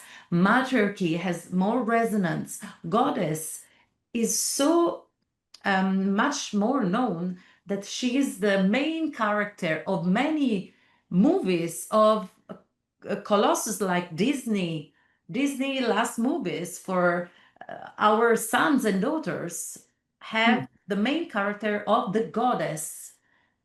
She's the mother, which is very clear. So of course we don't have to lower our attention and relax. There is so much to do. Time is very hard, but I don't think you failed. No, I wasn't saying failure. I know this is what happens, It's not about personal despair. It's about seeing things as they are dissolving right now, and being able to tolerate and hold space for what is actually happening. And just that's what I'm talking about. That you actually, I believe, have to pass through the disappointment, the despair. There's something about just staying true that's very challenging for us right now, because it's a very painful global reality that's manifesting. It just is. You know, there's war everywhere. It's hideous. There's more violence against women now than there used to be. It's hideous, but okay, you know, we can't spend our time on that. We can't spend our time in that place of horror. But we mustn't check out. That's my path. It's just stay present and be truthful. But it's not a personal disappointment. My assignment has been great. I love my life. And when it's over, there'll be another assignment. You know, I'm not worried on a personal level. And I'm not even, if I get really big, I tell myself, well, then how come you're so worried about the end of the human race, let's say? Why is that a problem?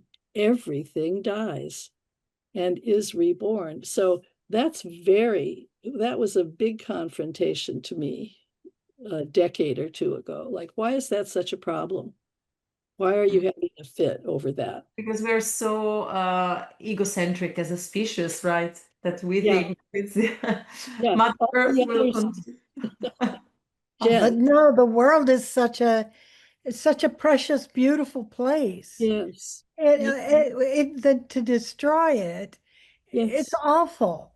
Awful. It's our duty to not destroy it and to say and do whatever we can to maintain it. We have to mother the world, the Yes. beautiful world that we've been Yes. living in. Yes. So, I don't know. I think there are all kinds of currents out there. Then there are 8.5 billion people on Earth, and you know there are ways that things may happen that we don't imagine. Yes. Positive things. Yes. So, anyway, No, you know, I'm talking about the external, the the doomsday vision, yeah, of yeah. what's in front of Well, us. I right. always hold the other possibility, which is that the earth has such incredible regenerative capacities, and we have no idea what she's capable of or what our bodies are capable of. As a Yeah. healer, I learned that early on. The regenerative capacities are something that we don't in Western culture honor. We don't understand and we don't pay attention. And that is where my hope lies. Anything could happen at any moment in terms of what you're saying, anything. And I Yeah. completely believe in that and hope for that. But I Yeah. feel as an individual, that's what people are asking, like, what the hell do we do about this? You know, so it's kind of like what some of the teachers have said, you know, do anything you can, do whatever is in front of you, do Yeah. whatever your urges guide you to do something, be present. Yeah. The Western culture lacks a wisdom culture. Yes. It lacks an culture. When you lack wisdom culture and elder culture, you're not accepting the suffering that happens simply because you're alive. When you're a mother and you've had a child, you know that birth isn't always just blissful. Right. There's a whole lot of, for some women, blood and pain that's involved in a birthing. And disappointment. And perhaps disappointment that can be long. Because there's not a wisdom culture and an elder culture, Western culture doesn't know how to tolerate discomfort. Right. So, and they don't know how to transform it, like Maya was speaking about alchemizing. You alchemize it, you have to transform it. But in order to do that, you have to take it in, be really present with it, and not have it annihilate you psychologically. Right. So Right. that is a challenge, because if people don't take the moments of silence to be present and feel safe in the silence, you can't find yourself in the chaos. And you can't find your connection. Or your heart. Yeah, your connection to all that is. We're connected. We're connected and we don't even know it. Yeah. You Well, said, Letecia, sorry. yes. The Aphrodite path is also called, among the other ways, the path of the pearl. The pearl is born from this kind of process of alchemy. So the grain of sand of any external body enters the oyster, and this is a wound. And the oyster does this process of putting mother of pearl stratas and stratas and stratas. So it takes it in, puts consciously mother of pearl around, and the process for the psyche, which in Greek means both mind but also soul. So the task for every one of us in these cases is putting mother of pearl around the personal traumas. Taking care of personal traumas is also important because we are part of the collective. So what's happening in terms of the war, it's also it can be also healed by taking care of our personal traumas, healing our personal traumas before helping, taking responsibility for putting mother of pearl around our wounds, and then going down into the abyss, taking the oyster, force the valves, and taking the pearl up to the conscious mind, to the surface. That's a beautiful alchemic process that everyone has to do for himself or herself. And when we take responsibility for our personal wounds, we have done so much of the work already. So it's something that we have to do joyfully, alternating joy and moments of in Aphroditic spirituality, everything happens in moments of immersion and re-immersion. So we learn this way, immersing into the abyss and then bringing up to the conscious mind continuously. It's the katabasis and anabasis of Aphrodite. She immerses and becomes virgin, which is whole again. She becomes whole again. So when we accept this movement continuously, and we don't stay too much in the darkness, not even too much in the light, and we alternate this like the waves, we have done so much of the work already. And then for the rest, everyone is responsible, and we co-create with so many people and other beings. So it's not just we human beings. We co-create the world. Thank you, Maya. But the problem that we're having at the moment is we're watching genocide unfold on a collective level. And not even just in Gaza, in Sudan, in so many places. It's unbearable. It's unbearable to witness. And so for me, the goddess gives us the strength to somehow bear the collective events that are unfolding and not collapse and not give up and not drink ourselves to death or whatever kind of self-medication we choose. You know, it's a path in itself to stay present and bear the unbearable. Yeah, yeah. I Some want of to the thank wrote, take care of ourselves and of our niche, which includes the relations among us and those with Mother Earth.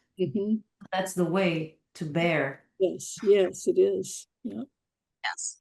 All right. Jen, you want to have the last word before I close us out? I do. I just want to say that I think the reason one thing that people are despairing that our species is so terrible and we've created such a terrible mess is that we've gotten wrong what species we are. We think we're Homo sapiens. That is, we think we know, and we think we know that we know. But instead, what we are is Homo materno. We're a mothering species, and we need to get into that. We've covered that up, and we need to liberate our mothering species. We've demonized it. Yeah. All right. My Take a moment, both Vicki and Maya, for bringing your wisdom here. And for those of you who stayed to the end, we're a little bit over, so I'm really sorry for that. But the questions started coming fast and furious towards the end, which it always does. So I want to assure you that the questions will actually be given to both Vicki and Maya so that they can see them. If you've ever been on a Zoom, you know that oftentimes the presenters don't have time to read the chat. So your question and your voice to them will actually be sent to them. And I want to just thank Liliana and Judith. We didn't have much time for questions. We had an incredible dialogue that is just filled with so much wisdom and actual practice, which I think is so needed. And I just want to thank Liliana and Judith. And we don't see Diane and Lisa, who are behind the scenes, but they're the ones who hold up the structure to make sure that we can stay online and to assist you if you have any technical needs. So I want to thank both of them. I also want to thank Genevieve Vaughan and the International Feminists for the Gift Economy. But most importantly, I want to thank our audience, all of you who choose to come live, and those of you who will be viewing this later on. We do this to ensure that the voices of women continue, that the wisdom of women and the gifts of the goddess are given freely to each of you and those who are coming in the future. And I want to say that when you think of the dark, when I think of the dark, I'm reminded of Maria Gimbutas when she was talking about the dark soil and blackness. And she said, in the ancient times, the earth in its darkest is fertile. And when we talk about dark and we talk about void, we're not talking about no thingness. We're actually talking about the spaciousness that includes all things, where she who is all things is large enough that she includes both the past and the future. She includes both the terror and the joy. And our human capacity, we have that capacity. And that's the practice that both Vicki and Maya have shared today. They're encouraging us, especially at this time, to hone a practice where you can come back to yourself, find that place in you, your fertile ground amidst the chaos and the terror. This is your connection to the earth and to the goddess, she who is all things. So with that, we want to invite you back in 2 weeks. Please pay attention to our website, maternalgifteconomymovement.org, and we will let you know what's coming up next because we always have wonderful things. So thank you all so much for being here and for all you do in the world. And my name is Letecia Layson. I am in gratitude for what was given as gifts today and for your presence, all of you. Take really good care, and we'll see you in a couple of weeks. Bye for now. Bye.